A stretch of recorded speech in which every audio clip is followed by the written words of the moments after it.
Let's start with an overview. What is the problem you're trying to address, and why is this the right solution? Sure. The problem we're trying to address is that the retirement landscape has changed dramatically over the last 40 years. In the Ozzie and Harriet world, people had a defined benefit plan. They worked 30 years at the same company. They retired with a pension, and a party. And they didn't have to worry about that pension running dry because it was a defined benefit pension for life. Now in today's world of 401ks and IRAs, the consumer has to take ownership over how to spend their hard-earned money. And what we're doing today is making sure that the regulatory landscape keeps up with the changing retirement landscape, and making sure that the bedrock principle of consumer protection, which is putting your customers first, is put in place in the retirement space. And that's what our rule is about. It's about saying that the marketing slogans of "we put our clients first," it's not only a marketing slogan now, it's the law. So give us some sense of how broad this regulation is. How much money will it affect? Sure. How many people will it Sure. affect? Well, again, this is a $13 trillion market when you think about IRAs and 401ks. So it's not simply my parents' generation who's getting ready to retire or has retired. It's any millennial who is, yesterday's generation, you worked one job for 35 years.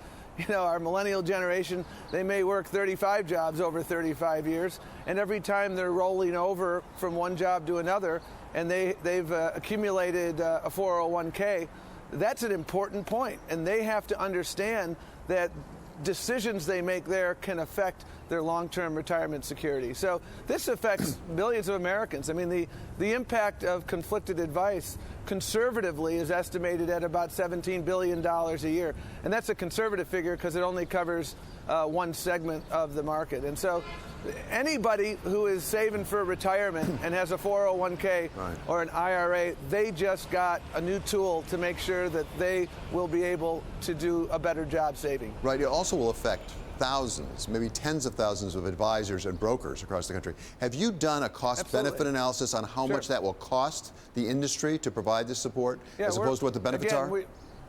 As part of our regulatory process, and you can get on our website and look at the entire cost-benefit analysis. And I'll tell you, the cost of the status quo has been remarkably burdensome for so many people. And the president this morning sent a letter to the TOEFLs in Illinois.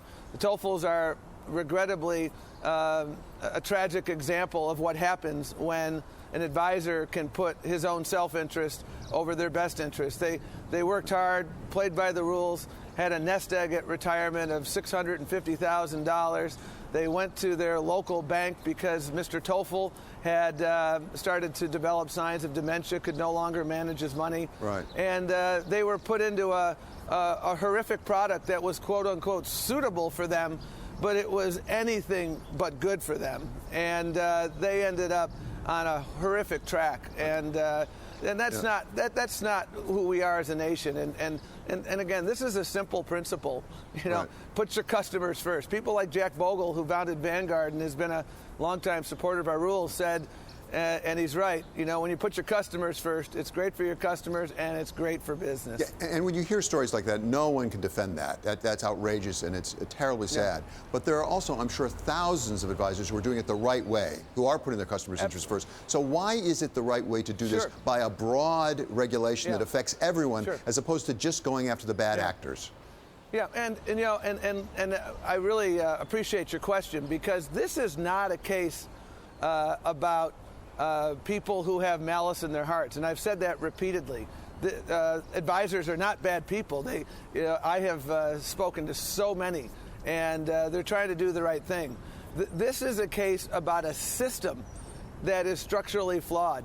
The incentives are not aligned. In other words, the consumer's best interest is not aligned with the current incentives that result in payments to brokers. And so the TOEFL's case, again, that was suitable. They didn't do anything wrong legally, but it's not right. And that's what we're fixing by making sure that we've aligned the incentive structures. Mr. Secretary, you must have considered the unintended consequences that may come. Absolutely. Consequences such as some people may actually lose access to advice because it gets more difficult and more expensive. You may have consolidation among the very largest of the advisory groups as the small guys get driven out because of the compliance costs. What is your assessment of those unintended consequences? Well, it's, you know, here's the good news on that question, and that's a very important question.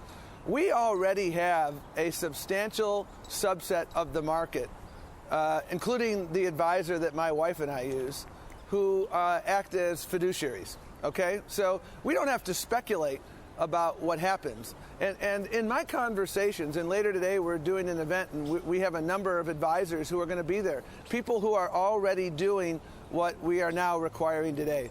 And what they tell me is this: we have figured out how to do good and do well. It's a false choice to suggest that the only way that you can serve a small saver is by being allowed to put your own interest ahead of theirs. And what they tell me most frequently is, Tom, those companies who say they're going to leave the market for small savers, give them my email, give them my phone number, because I'm going gangbusters. And you know, the market rewards innovation. It's incredible to see the innovation already occurring in this market to make advice more accessible. Technology is our ally. And that's why I have great confidence, because people who are small savers and middle class, they shouldn't have a smaller set of consumer protections. That's not right. Okay. We can do good and do well here. Okay, that's the U.S. Labor Secretary. That's Tom Perez. Thank you very much for joining us, Mr. Perez.